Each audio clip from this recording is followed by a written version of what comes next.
Welcome back to సిమ్రజో vlogs. అబ్బా, బయట వెదర్ అయితే కూల్గా ఉందండి. అయితే మీకు కూడా నాలా ఎవరికైనా స్పైసీ తినాలనిపిస్తుందా? అది కూడా రైస్లోకి రొటీన్గా ఆవకాయ ఇవన్నీ తిని మీరు బోర్ అనిపిస్తుందా? అయితే ఇది ఒకసారి ట్రై చేయండి. ఆ రెసిపీ ఏంటంటే కొబ్బరి పొడి అండి. అందులో ఎండుమిర్చి, ధనియాలు, జీలకర్ర, కరివేపాకు అవన్నీ వేసి ఆయిల్ లేకుండా బాగా కొంచెం లైట్గా వేయించుకొని పక్కన పెట్టాలి. నెక్స్ట్ మన కొబ్బరి ముక్కలు ఏవైతే ఉన్నాయో అవి కట్ చేసుకొని చిన్న చిన్న పీసెస్గా వాష్ చేసుకొని ఒక కడాయిలో అంటే చిన్నది ఒక డ్రాప్ అంత ఆయిల్, ఆర్గానిక్ నువ్వుల నూనె యాడ్ చేస్తున్నాను టేస్ట్ కోసం.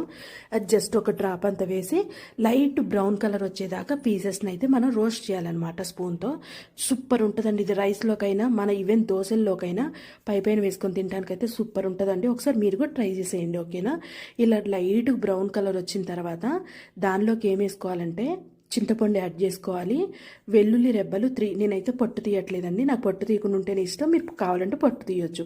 3 వెల్లుల్లి రెబ్బలు, సాల్ట్ అంటే మీ చేసుకునే రెసిపీకి తగ్గట్టు సాల్ట్ అయితే యాడ్ చేసుకోండి, ఓకేనా? సాల్ట్ యాడ్ చేసుకున్న తర్వాత దాన్ని మెత్తగా మనం మిక్సీ పట్టాలన్నమాట. అంటే మనకి రోట్లో ఎట్లయితే మనం దంచుకుంటే పొడి అవుతుందో అట్లా మిక్సీ పట్టేసుకొని అది పక్కన పెట్టేసుకోవాలి. ఏది ఈ మిర్చి అవన్నీ వేసాం కదా, అవన్నీ పక్కన పెట్టుకొని సపరేట్గా కొబ్బరి పొడి అయితే మళ్ళీ గ్రైండ్ చేయాలన్నమాట.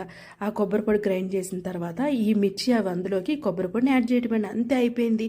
అబ్బా, దీని కాంబినేషన్లో ఆలూ ఫ్రై, సాంబారు, పక్కన వేడివేడి రైస్ ఉంటే సూపర్ ఉంటుందండి. చూడండి, ఇలా అన్నానో లేదో అయిపోయాయి మన వంటలు. మీరు కూడా చేసేసుకోండి. ఇప్పటివరకు మన వ్లాగ్స్ చూసినందుకు థ్యాంక్స్ అండి. మీకు నచ్చినట్లయితే షేర్ చేయండి, కామెంట్ చేయండి. ఇంకా సబ్స్క్రైబ్ చేసుకోవాలి ప్లీజ్ సబ్స్క్రైబ్. Bye bye.